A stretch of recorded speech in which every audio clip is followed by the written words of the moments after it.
पटना में आए हैं, अलग अलग कार्यक्रम हैं। सेवा दल का एक कार्यक्रम है, विशारद सम्मेलन है, उसको संबोधित करना है और उसके बाद एक प्रेस वार्ता भी है जिसकी जानकारी आपको प्रदेश कांग्रेस कमेटी से मिलेगी। बहुत मुद्दे हैं,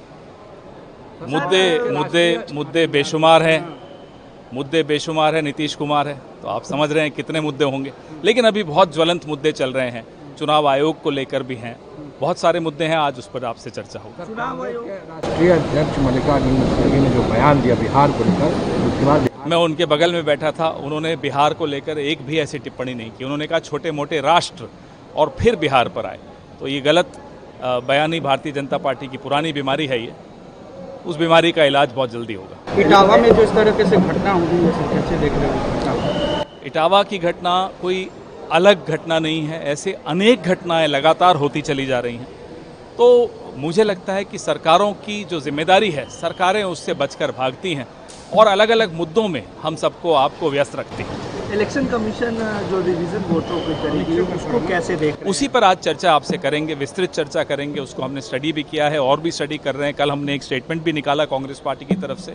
राहुल गांधी जी, मल्लिकार्जुन खड़गे जी और इंडिया अलायंस के अनेक सदस्य लगातार इन मुद्दों पर चर्चा कर रहे हैं, दबाव बना रहे हैं चुनाव आयोग पर। लेकिन चुनाव आयोग कठपुतली की तरह, जैसे मल्लिकार्जुन खड़गे साहब ने उस दिन कहा, कठपुतली की तरह मोदी जी के इशारों पर चलता है। जैसा प्रसाद ने कहा है कि इमरजेंसी के 50 वर्ष हो गए, लेकिन उस काला अध्याय को कोई भूल नहीं पाया है। अब ये नए नए शब्द ले आए। अब जैसे जिसको ये अमृतकाल कहते हैं, वो क्या है? वो अघोषित इमरजेंसी है।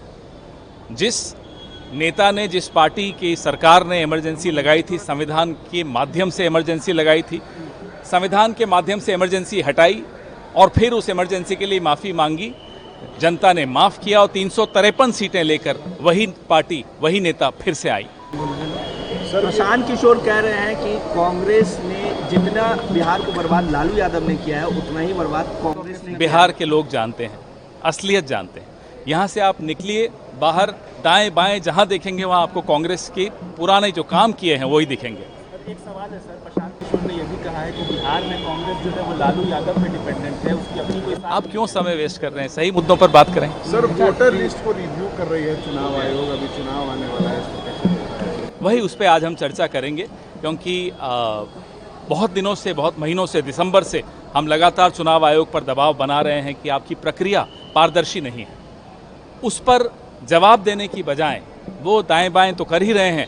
अब जो वो नया षड्यंत्र रच रहे हैं, उससे लाखों करोड़ों लोग पूरे देश में और बिहार में भी काफ़ी लोग वंचित रह जाएंगे अपने मताधिकार से। ममता बनर्जी ने इस पे भी कहा है कि एनआरसी को लागू करना चाहती है। मैंने उनका स्टेटमेंट अभी नहीं देखा है, लेकिन जो मुझे आज हमें पार्टी की तरफ से वक्तव्य देना है, मैं आपसे थोड़े दिनों में देर में बता दूंगा। विधानसभा का चुनाव है सर, विधानसभा चुनाव को लेकर इंडिया अलायंस बनी। इंडिया अलायंस अभी तक चेहरा सामने नहीं कर रहा है कि तेजस्वी चेहरा होंगे, कितनी सीटों पर कांग्रेस तैयारी कर रही है। सवाल तो आप कभी भी पूछ सकते हैं, उसका समय नहीं होता, जवाब का सही समय होता है।